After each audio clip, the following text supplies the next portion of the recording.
Alright guys, we are back within the gorgeous world of MX vs ATV All Out. Like, take in that view right now. The vibes are unreal. A lot of you guys have actually been hitting me up asking about my bike setup. This right here is the bike setup that I've personally been running. I've been running it since like the start of the series, and I realized I haven't shown it off since like episode 3 or 4 or something like that. So this is my bike setup for those of you that do want to give it a go, and it actually did come from one of you guys. So it's been doing me good so far. I'm not gonna change anything. We got like 3 rounds left within our 2020 AMA Pro Motocross Championship Series here on the channel. The last episode we definitely got a little frisky with it. Oh, do you think I can hydroplane all the way and get this? Oh man, it is going to be a good video. That means one thing right there.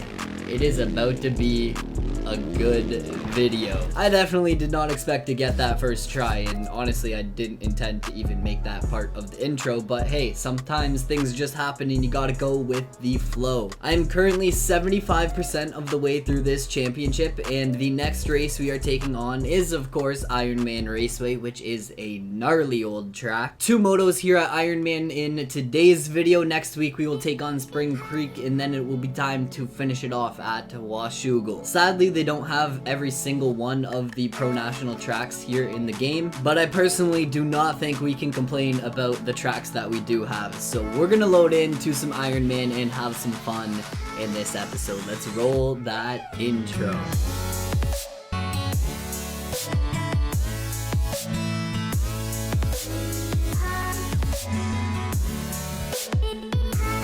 Take a look down that starting line, guys. There are a lot of top dogs out here on this gate. It's time for some qualifying here at Ironman. We're gonna hop into it, get into that groove, find the flow, see if I can figure out some fast lines, maybe some cheater lines. You guys never know. You never know what's possible here in MX vs ATV All Out. We can find some sneaky little lines that the AI are not aware of. Some lines that they do not hit. You guys already know that is pure profit when it comes to making up time in the comeback challenge. Sitting like this off track, that doesn't help you at all in any race. I'm gonna be honest here, I've been having a ton of fun within this game and doing this series. It's just been a blast. Like, playing these replica tracks, it's a ton of fun, man, and they're always spot on. It's been gnarly to say the least. The tracks get rough by the end of the races, like the 5 laps. We are struggling at the 5 lap mark. Up and over the triple, we can get backwards. This section is so fun. And in real life, these guys rail the outside, seat bounce this double all the way down this hill. I couldn't imagine, man. I would be terrified. Now, when we're here in qualifying, it's pretty much just a race. Like, it doesn't base qualifying on lap times or anything like that. The position that you get in this race, say you finish in first, that gives you the first gate on the line. So if you finish first, you get the very inside gate. If you finish where I am right now in 16th, you get the very outside gate. It is kind of different, I guess. That's the best way to put it. Different than what I would expect. I mean, it works. It definitely does work, and it makes sense when you think about it. Another thing too is the fact that both races from today, even though they're Moto 1 and Moto 2 from Ironman, there's qualifying for both of them, and they're kind of set up as like their own individual events, which I've always kind of found just a little bit funky, you know? So I think for the most part, that's the qualifying rant. Oh, the hectic nap is just down in the corner. But yeah, that's the qualifying rant complete, and it is time to get into the first moto action as I case that tabletop. Let's get it. The first moto, 30-second comeback. We got this challenge in the bag. Confidence is key. Let's get into it. So sitting on the gate, these guys are gonna go. I'm gonna let them attack the track. 30-second head start to those guys. When the timer in the top left-hand corner of the screen hits 30 seconds, that is my cue to go. If you guys have been enjoying this series, make sure to go down there and smash that thumbs up button for me. Show some love here on the MX vs ATV All Out videos. If you do want me to keep it around here on the channel. If you guys actually have any of your own ideas that you want to see for videos here within this game, make sure to drop that down below in the comments. I'm always looking for video ideas, and especially with this series coming to an end, I'm going to be looking for ways to keep this game alive here on the channel.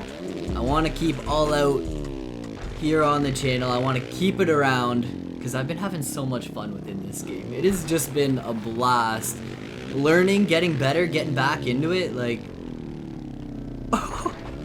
moments like that, you can't beat it. I've just been having so much fun within this game. And if you guys are new around here and you want to see some more moto gaming content, make sure to go down there and click that subscribe button for the goon content. Let's go. But here we go, lap 1 in the bag, 36 seconds down. I guess when you're making mistakes on lap 1, it definitely costs you a ton of time. I might be getting last here in this moto, but let's focus up and let's put on a clinic out here. Let's make this comeback happen. Put in some passes, put in the work, and this race ain't over till it's over. I really think we got the speed to make the 30-second comeback happen. It's just about consistency. I don't need to preload this triple. Just like that, float it. Same with this jump. I don't think I need like a ton of speed.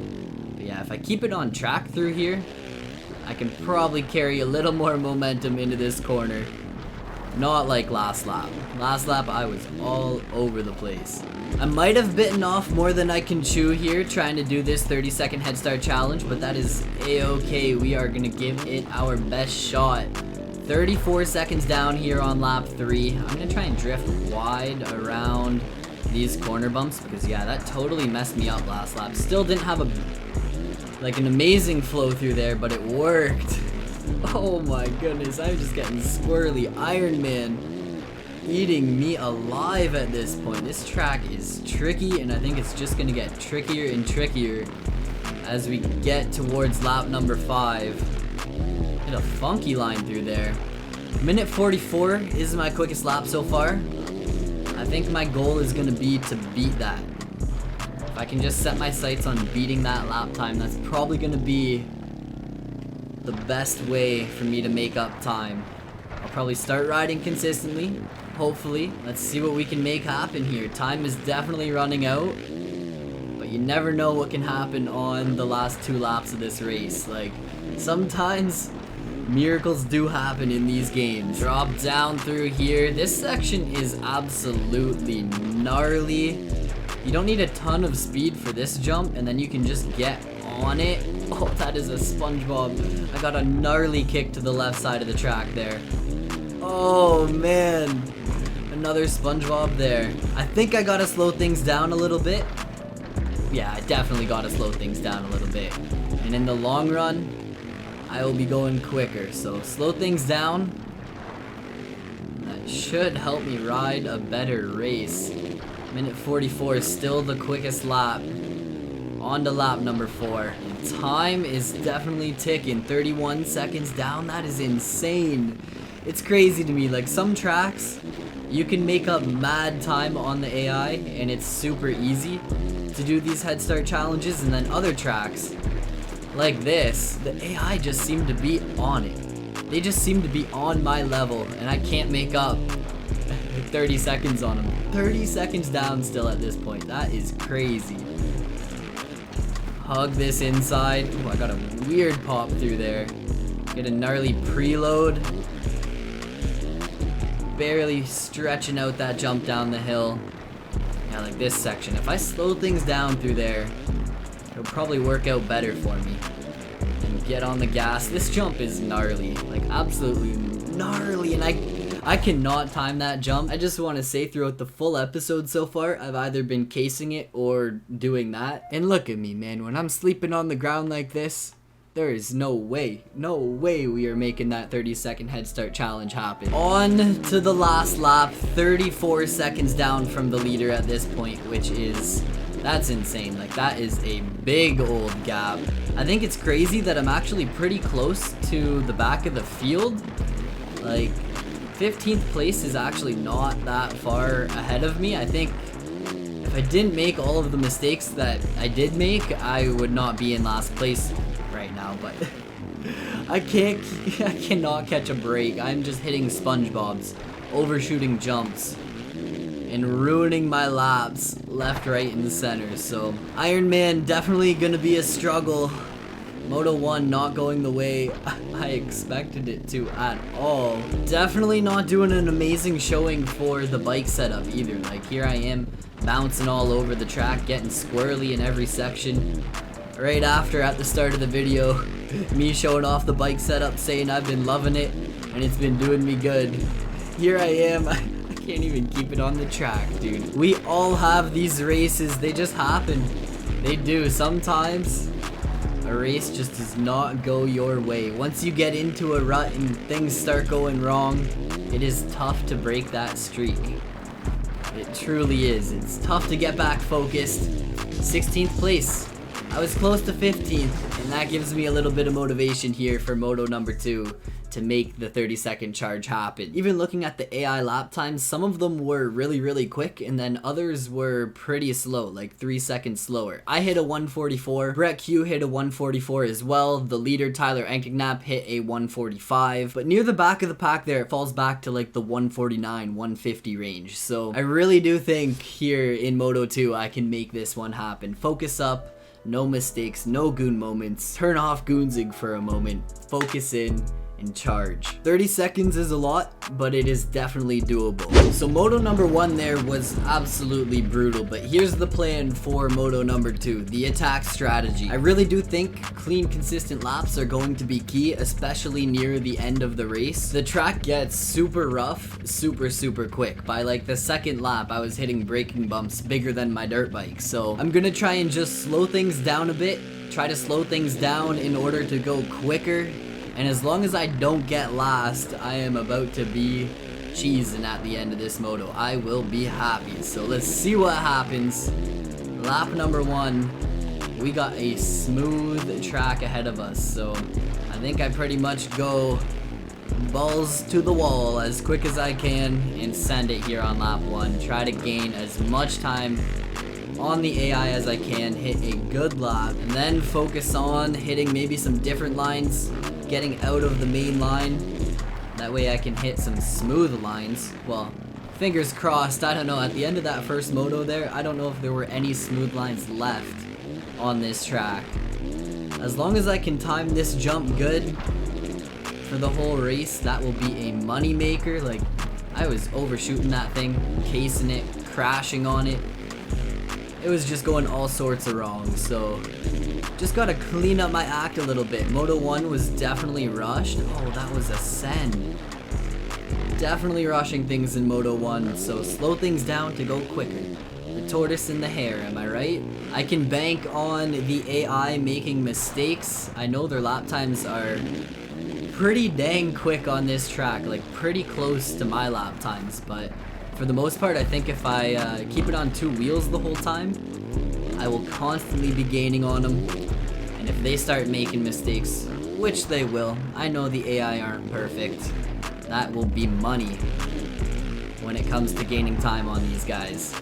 29 seconds down here on lap 2, so already doing better than Moto 1. Let's see what happens. We are in the zone, on the charge. The comeback is about to go down. Get this line from the inside. That's what I like to see. That is what I like to see. Up and over this triple. And yeah, slow things down for this corner. Hug that inside. Oh, I got a gnarly old pop there, but hey, it works. How is this inside line? Oh, you know what? Inside to inside. And I don't know about this inside. I kind of struggled to get the drive for this jump, but oh, prove myself wrong, am I right? Holy. If I would have preloaded that in any way, I would have been sleeping. Oh my goodness. I will take that for the first mistake of the race over a crash any day. I saw my life flash before my eyes on the booter, so I'm just happy to still be on 2 wheels. Up and over this triple, I think you could actually quad, like pretty much right. Oh my goodness, oh my goodness. Don't let this lap fall apart. Across the finish line, 145 for my lap time. That's crazy. That is slower than the first moto. Am I going slower these days? The goal is to go quicker, and I'm out here hitting slower lap times. That's not what I like to see. This section is gnarly. That off-camber corner, Probably the toughest one on the track. Lap 3 and 28 seconds down from the leader. The leader just must be on like another level, because here again, lap 3 of this race, just like lap 3 of moto number 1, I can actually see the AI, like they're not that far ahead. It's just the leader, like I've gained no time on whoever is out front. They must be gone on a rocket ship right now. Let's see, on to lap number 4. I keep getting absolutely kicked on these jumps. There are some gnarly kickers on the takeoffs. I want to say on every single jump, which is crazy. You never see that in a video game, but all out, the deformation, especially on these replica tracks, it's unreal. These tracks get so gnarly, especially when you're racing the AI. You got 12 bikes, 16 bikes on the track here in this game. The track definitely gets beat up, and usually pretty quick. Like you guys saw lap 3 there. I would say lap 2 of the track was still pretty good, but lap 3, oh no, oh no. Can't be having that happen. But lap 3, the track really does start to just get chewed up and destroyed. The bike starts getting tossed around, and you really do have to start just looking for some different smooth lines. Ride the edge of the track, don't even hit the big booter, because it's faster to roll it, less of a risk, you know? Ride smart, not hard. I think that was probably the best choice for me back there. Just choke up, get the power back on the ground as quick as I can over the booter, because I did not have the drive to make it. I would have been casing my brains out, maybe even sleeping on the ground back there, but that is a pass in the bag, surprisingly. Oh, Dakota Tedder getting back by. He's not gonna let me have it easy, but I don't think I'm getting last place in this race, and that's all that matters. Gavin Faith going down across the finish line here. We are on to the last lap. There are people sleeping everywhere. Oh, that inside there is a line. How am I finding some good lines here on the last lap? Even if I just hugged that inside, oh man, I would have been flying. Absolutely flying. Dakota Tedder, it's your world, man. I'm just living in it. Oh, same with you, Gavin Faith. These guys are bodying me out of the way. The AI, they are tanks. When you come up against the AI, it is tough to stand a chance when you're banging bars with them. Like, you might as well just let them go, settle in behind them, and try to make a clean pass, because it is tough. They just hit you, you start banging bars, next thing you know, you are flying off the track. They got some superpowers out here, that is for sure. That section is insane. SpongeBob's have been my worst enemy in this episode, like my worst enemy. Ironman is set up to just send you into these things. I swear, they are in the perfect place to just be in the way. You go off track the littlest bit and there's a SpongeBob there just waiting to ruin your lap. So let's go, 14th place. We only have a couple corners left. This race is literally almost over at this point, and I do not want to fall back in to last place. I have a chance to maybe get some points if I can get oh my goodness, I bodied him. I take back everything I said about the AI. You just gotta absolutely body them, show them who's boss. I will take it. 13th place, Ironman. I gotta bow down to Ironman, honestly. Gnarly track, way tougher than I expected, especially by like lap 3. The track was nuts. Lap 5, I could barely even stay within the track borders. I was going left and right and all over the place. That's gnarly, like that is actually gnarly. A super fun track though, big old booters, big old jumps, tight technical corners, and that definitely did not play out how I expected. But with that being said though, we have 2 episodes remaining. I have 408 points to my name right now, leading the points chase. Adam Entignap is chilling in P2 right now, 34 points down with 374 points. So I don't know, doing these head start challenges, the championship might start to tighten up here going into the final round. So we'll have to see what happens. That's it for this one, guys. I will see you in the next one. Peace out.